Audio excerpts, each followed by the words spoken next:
Hello दोस्तों, डीएलवी news पर आपका स्वागत है। आज हम बात करेंगे देश दुनिया की 25 बड़ी खबरों के बारे में। उससे पहले आपसे अनुरोध है, अगर आपने हमारे चैनल को अभी तक सब्सक्राइब नहीं किया तो प्लीज़ चैनल को सब्सक्राइब ज़रूर करें और हाँ, वीडियो को अंत तक ज़रूर देखें और कमेंट में ये भी बताएं ये वीडियो आप किस शहर राज्य से देख रहे हैं। तो चलिए नज़र डालते हैं आज की तमाम बड़ी खबरों पर। देखिए दोस्तों, अगर आप बैंक खाते, एलपीजी गैस, रेलवे सफ़र, बिजली बिल, ड्राइविंग या सरकारी योजना से जुड़े हैं तो यह खबर आपके लिए बहुत ज़्यादा ज़रूरी है, क्योंकि 1 दिसंबर 2025 से देश भर में कई बड़े बदलाव लागू हो चुके हैं। यह बदलाव आपके पैसे, बैंकिंग सिस्टम और रोज़मर्रा की ज़िंदगी पर असर डालेंगे। तो वहीं अगर आपका बैंक खाता एसबीआई में है तो ध्यान रखें कि 1 दिसंबर से एसबीआई अपनी पुरानी एमके सर्विस बंद करने जा रही है। यानी अब ग्राहकों को पैसे भेजने के लिए केवल यूपीआई, नेफ्ट, आरटीजीएस या आईएमपीएस का इस्तेमाल करना होगा। योनो लाइट ऐप पर एमके सर्विस अब उपलब्ध नहीं रहेगी। एसबीआई ग्राहकों के लिए एक और बदलाव लागू होगा। फ्री लिमिट के बाद अगर कोई लेन देन किया जाता है तो आपको प्रति ट्रांजैक्शन लगभग 23 रुपये और टैक्स देना पड़ेगा। पहले यह शुल्क थोड़ा कम था, लेकिन अब बैंक ने इसे बढ़ा दिया है। तो वहीं देखिए दोस्तों, सरकार दिसंबर तक नए इनकम टैक्स नियम लागू कर सकती है। नए टैक्स स्लैब और आसान रिटर्न सिस्टम लागू होने की संभावना है। उम्मीद की जा रही है कि टैक्स प्रक्रिया पहले की तुलना में आसान और कागज रहित होगी। वहीं देखिए, कुछ राज्यों में ट्रैफिक नियमों के लिए नया ई चालान सिस्टम लागू होने जा रहा है। इस सिस्टम के तहत वाहन टैक्स, लाइसेंस, फिटनेस और चालान की स्थिति एक ही पोर्टल पर देखी जा सकेगी। इससे पोर्टल सिस्टम अधिक डिजिटल और पारदर्शी बनेगा। इसी के साथ उत्तराखंड में वाहनों पर ग्रीन टैक्स लागू होगा। अलग अलग वाहनों पर अलग राशि ली जाएगी। छोटे वाहनों पर कम और बड़े कमर्शियल वाहनों पर ज़्यादा शुल्क देना होगा। वहीं देखिए, उत्तर प्रदेश और छत्तीसगढ़ के बिजली उपभोक्ताओं के लिए बड़ी राहत की खबर है। कुछ बिजली योजनाओं के तहत ब्याज माफी, बिल में छूट और आसान भुगतान विकल्प शुरू किए जा रहे हैं। यूपी में पुराने बिलों पर ब्याज की पूरी तरह से माफ करने का प्लान लागू हो गया है। वहीं दोस्तों, सरकार किसानों को डिजिटल सुविधा के तहत खाद, बीज और समर्थन मूल्य की प्रोसेस ऑनलाइन उपलब्ध करवा रही है। कुछ राज्यों में एमएसपी खरीद और फसल मुआवजा दिसंबर की पहली तारीख से शुरू हो गया है। वहीं हर महीने की तरह इस बार भी दिसंबर 2025 को एलपीजी गैस के दाम अपडेट हो गए हैं। नई कीमतें सुबह से लागू हो जाएंगी। घरेलू और कमर्शियल सिलेंडर दोनों के दाम में बदलाव देखने को मिल सकता है। दोस्तों, ये थे दिसंबर में होने वाले बड़े बदलाव। चलिए आगे बढ़ते हैं अपन खबरों में। देखिए, दिल्ली नगर निगम एमसीडी के 12 वार्डों में हुए उपचुनाव में भाजपा और आम आदमी पार्टी को नुकसान हुआ। भाजपा ने 7 सीटें जीती, जबकि आम आदमी पार्टी को 3 सीटें मिली। कांग्रेस ने भी 1 सीट पर जीत हासिल की। चांदनी चौक में भाजपा ने जीत दर्ज की, लेकिन आम आदमी पार्टी को चांदनी महल सीट पर झटका लगा, जहां वह तीसरे नंबर पर रही। वहीं देखिए अगली बड़ी खबर, अगर आप चाहते हैं कि किसी भी तरह का वाहन चलाते हैं और कभी आपका किसी नियम के उल्लंघन पर चालान कटा है तो इस खबर को सुनना आपके लिए काफ़ी ज़रूरी है। समय समय पर देश भर में लोक अदालत को लगाया जाता है, जिसमें लंबित ट्रैफिक चालान और कई अन्य मामलों का निपटारा किया जाता है। इस साल के आखिरी महीने में किस तारीख को चालान माफ़ करवाने का मौका मिलने वाला है। वहीं देखिए अगली बड़ी खबर, रूसी राष्ट्रपति व्लादिमीर पुतिन 4-5 दिसंबर को भारत दौरे पर आ रहे हैं, जहां वे प्रधानमंत्री नरेंद्र मोदी से मुलाकात करेंगे। रूस यूक्रेन युद्ध के बाद यह उनका पहला दौरा भारत का होगा। इस शिखर सम्मेलन का मुख्य उद्देश्य अमेरिकी प्रतिबंधों के बावजूद भारत रूस के व्यापार को बढ़ावा देना होगा, परमाणु ऊर्जा सहयोग बढ़ाना और रक्षा संबंधों को मजबूत करना है। भारत और यूरेशियन इकोनॉमिक यूनियन के बीच एफटीए पर भी बातचीत जारी है। वहीं देखिए दोस्तों, अमेरिका के राष्ट्रपति ट्रंप द्वारा भारत पाकिस्तान हालिया संघर्ष को खत्म करने का दावा फिर चर्चा में है। इसका कारण है कि एक बार फिर ट्रंप ने इस बात को दोहराया कि उन्होंने भारत और पाकिस्तान संघर्ष को खत्म किया था। ऐसे में अब ट्रंप के इन दावों के चलते एक बार फिर देश में सियासी गर्माहट तेज हो गई है। कांग्रेस ने पीएम नरेंद्र मोदी पर निशाना साधते हुए कहा कि अमेरिका के लगातार यह दावा करने पर है कि ट्रंप ने भारत पाकिस्तान के बीच शांति स्थापित की। कोई आश्चर्य नहीं है कि मोदी ट्रंप अगलों में से अब पूरी तरह से ठंडी पड़ चुकी है। चलिए अगली खबर देखिए, तलाकशुदा मुस्लिम महिलाओं को लेकर सुप्रीम कोर्ट ने मंगलवार को बड़ा फैसला सुनाया और कहा कि तलाकशुदा मुस्लिम महिला विवाह के समय अपने माता पिता द्वारा उसे या उसके पति को दी गई नकदी, सोना और अन्य वस्तुएं कानूनी रूप से वापस पाने की हकदार है। कोर्ट ने यह भी कहा कि ऐसी वस्तुओं को महिला की संपत्ति माना जाता है। जब विवाह खत्म हो जाए यानी तलाक हो जाए तो उसे वापस कर देना चाहिए। तो वहीं दोस्तों देखिए, नौकरी का झांसा देकर आईआईटी जोधपुर के प्रोफेसर ने गेस्ट हाउस में महिला संग रेप किया। वहीं कोर्ट ने इसी को लेकर 10 साल की सजा भी सुनाई।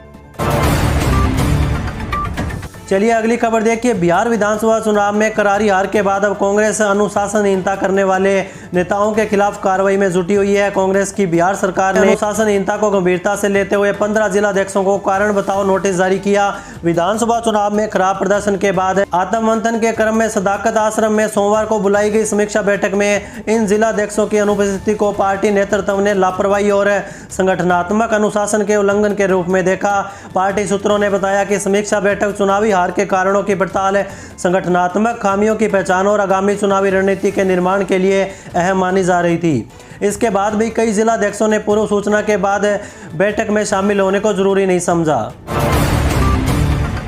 चलिए अगली खबर देखिए। कर्नाटक में सीएम पद की कुर्सी को लेकर खींचतान की बात एक बार फिर से सामने आ गई है। हाल ही में कर्नाटक के मुख्यमंत्री सिद्धारमैया और डिप्टी सीएम डीके शिवकुमार ने साथ में प्रेस कॉन्फ्रेंस करके भरोसा दिलाया था कि आलाकमान जो आदेश देगा उसका पालन किया जाएगा।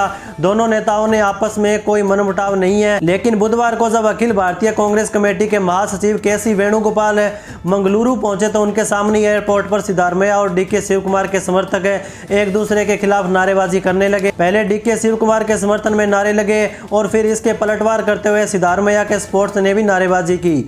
सिद्धारमैया के सपोर्टर्स ने सीएम सिद्धारमैया के लिए पूर्ण कार्यकाल के नारे लगाए।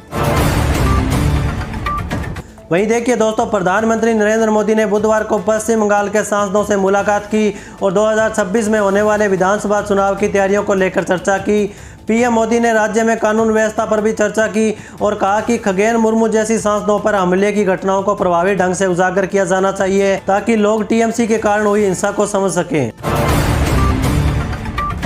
चलिए अगली खबर देखिए। संसद का शीतकालीन सत्र शुरू हो चुका है, जिसके पहले 2 दिन विपक्ष के हंगामे के कारण बाधित रहे। विपक्ष ने एसआई और संचार साथी ऐप जैसे मुद्दों पर सरकार को घेरा, जिससे लोकसभा की कार्यवाही कई बार स्थगित करनी पड़ी। तो वहीं बुधवार को भी सदनों में हंगामे के आसार दिखे। यह सत्र 19 दिसंबर तक चलेगा।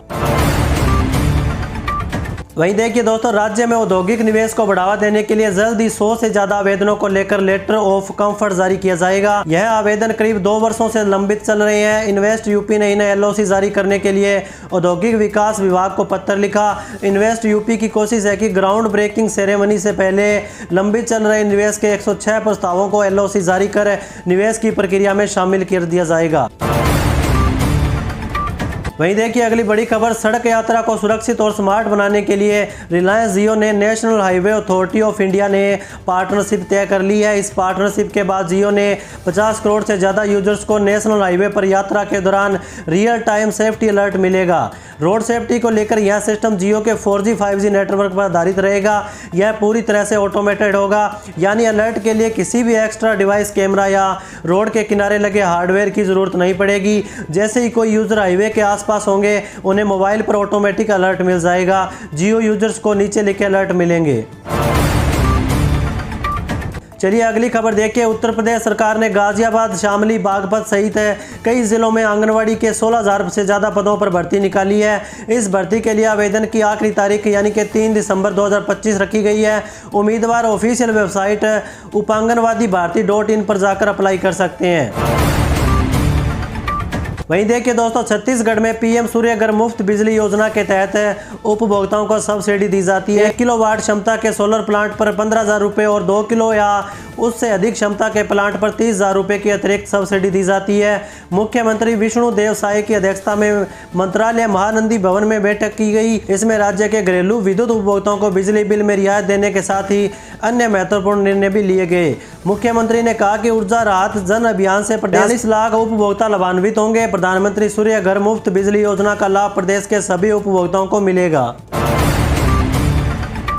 तो दोस्तों, अब समय हो चुका है आज के मौसम अपडेट का। और हाँ, अभी तक आपने चैनल को सब्सक्राइब और वीडियो को लाइक नहीं किया तो प्लीज़ कर दीजिए। आपके एक लाइक कमेंट से हमें बहुत सहानुभूति मिलती है। और हाँ, बेल आइकन को भी दबा दीजिए ताकि सही समय पर सही खबरें सबसे पहले आपके पास पहुँच सके। तो चलिए नज़र डालते हैं आज के मौसम अपडेट पर।